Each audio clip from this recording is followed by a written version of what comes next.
That tune brings back so many memories as a young lad in the cinema with your friends, and then going to the cinema with your family, and then going to the cinema with your girlfriend, and then, of course, going to the cinema with your children.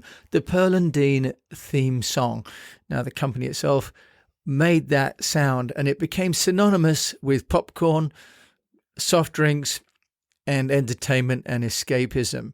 So today on this episode of Speak PR, I'm going to talk about sonic branding, because I'm leading a masterclass called Speak PR, and one of the students had made an audiogram, and she'd used a piece of music to go with a theme of her company.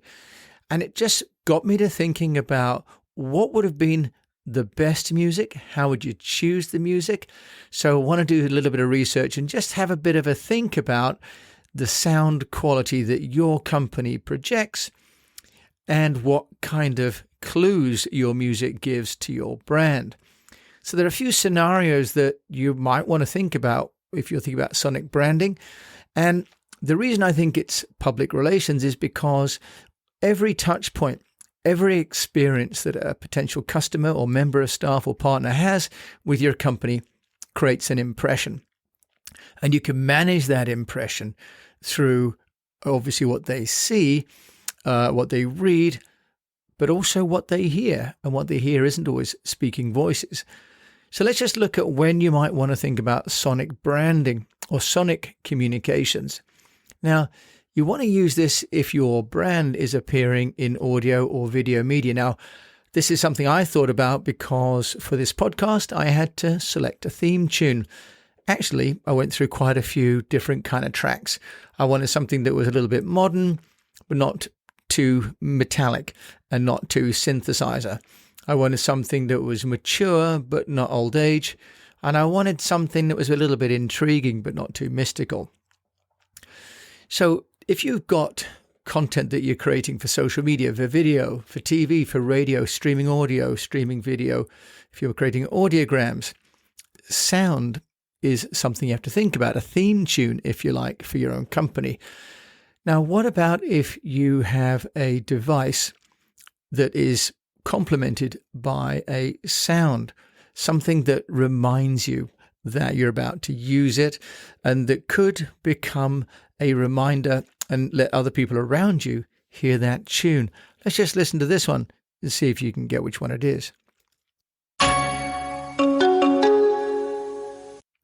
Now, that, of course, was the Intel Inside. I use a Mac, but I still recognize that from when I had my old Toshiba laptop.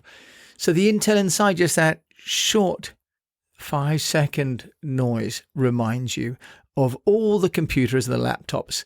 And of course, Windows operating system, when it opened up, had the same thing whilst you watched the flags waving and trying to start.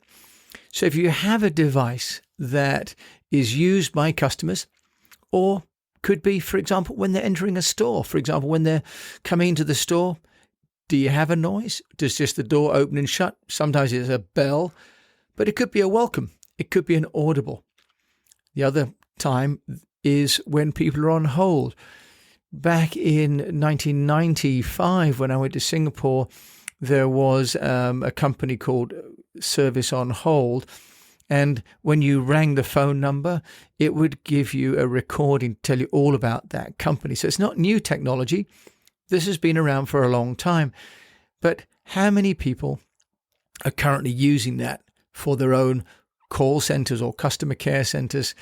That's another way to increase the recognition and the recollection of your brand. Now, is this a worthwhile thing to do? MasterCard believes so, because in 2019, they spent $15 million on a new sonic brand. The Windows I've talked about, but also on the iPhone. The iPhone originally had the default ringtone of the marimba ringtone, if you remember that one. But in 2017, they rebranded the default sound to Reflection. So how many of us have woken up to the ringtone of a mobile phone knowing that it's an Apple, for example? Not because we've seen it, but because we've heard it. So there's an opportunity then to think about your company's value and how it can be seen in branding, but also how it can be heard in your website, call on hold when people are entering your into your premises, your staff coming in to work, for example. Now, there's an example, there's a company actually in Manchester that actually creates audio. It's called PHMG, and they talk about the physiological and psychological connection between sound and emotion. That when we hear things, we have a connection to those sounds. It makes sense. You hear a dog bark, you have one impression. You hear a baby cry, another. You hear a certain kind of song, it'll remind you of a particular time in your life, and so on. So there's a connection between what we hear and what we think about at an emotional level, and we can use that with sonic branding. This Manchester company, PHMG, is a specialist in sonic branding, and they talk about two of their clients on their website, one of which is a company called American Flyers. And the way that it articulates the brand is that they had a quiet confidence in their ability to educate and to inspire.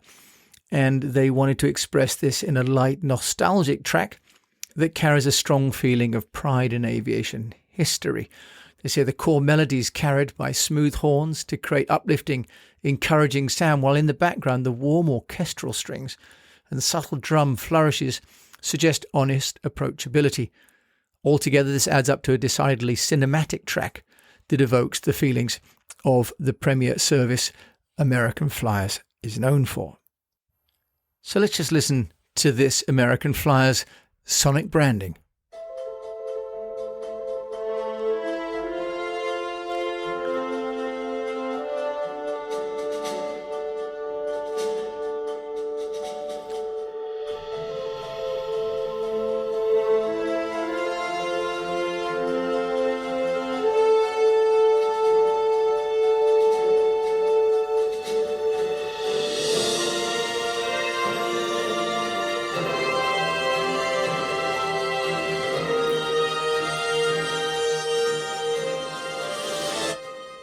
Okay, so I think we get the idea. Uplifting and soaring it is indeed.